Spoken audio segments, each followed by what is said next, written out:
నమస్కారం. సభాధ్యక్షులు పెద్దల తులసిరెడ్డి గారు,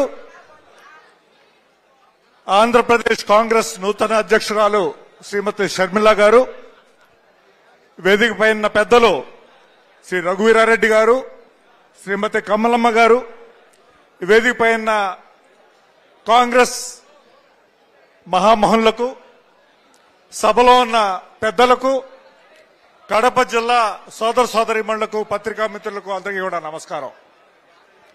నాకు తెలుసు సభలో అందరూ కూడా షర్మిల గారి మాటల గురించి ఎదురు చూస్తున్నారని, అందువల్ల నేను క్లుప్తంగానే మాట్లాడతాను.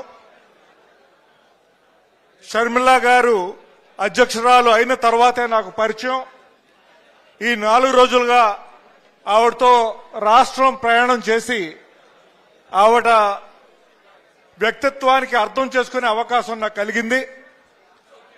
అయితే నేను చూసింది ఏమిటంటే, రాజశేఖర రెడ్డి గారిని చాలా విధాలుగా గుర్తు చేసుకొస్తున్నారు. మాటలోనే కాదు, తీరులోనే కాదు.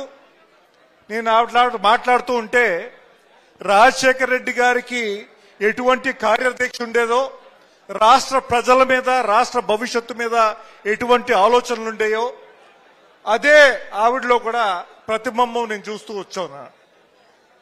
అంతేకాదు, రాజశేఖర రెడ్డి గారి ప్రత్యేకత ఏమిటంటే, ఆయన మహానాయకుడే కాదు, మానవత్వం ఉన్న మనిషి. మానవత్వంతో ముడిపడిన నాయకత్వం మనందరికీ కూడా అందించారు ఆయన. అవే లక్షణాలు నాకు షర్మిల గారిలో కూడా కనిపిస్తూ ఉన్నాయి. అది మన అదృష్టంగా నేను భావిస్తున్నాను. తిరిగి రాజశేఖర రెడ్డి గారు కాంగ్రెస్ పార్టీకి నాయకత్వం ఇవ్వడానికి, రాష్ట్రానికి కాపాడడానికి కూడా వచ్చారని నేను భావిస్తున్నాను నేను. అయితే మనం దాంతో సంతృప్తి పడే పరిస్థితులు కాదు ఈనాడు. ఈవేళ మనం చేయవలసింది చాలా ఉంది. మీ అందరికీ కూడా రాష్ట్రంలోని పరిస్థితులు, దేశంలోని పరిస్థితులు మీ అందరికీ కూడా చాలా తెలుసు.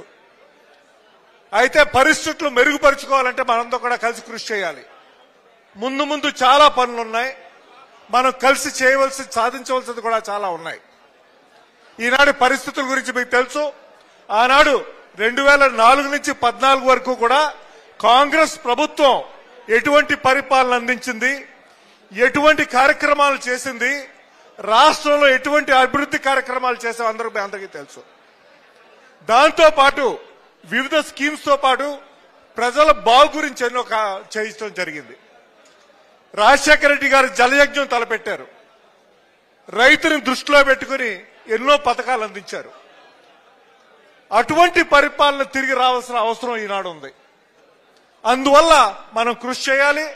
అందువల్లే రాష్ట్రం అంతా కూడా మరి తిరిగి ఏమి చేయాలో చెప్పడానికి షర్మిల గారు మన ముందుకు వచ్చారు. సోదర సోదరీమణులారా, మీ అందరితో కూడా నేను కోరేది ఏమిటంటే, మనం చాలా శ్రమించాలి. వ్యవధి తక్కువగానే ఉంది. తప్పకుండా విజయం సాధించే అవకాశాలు ఉన్నాయి. దాని గురించి మీరందరూ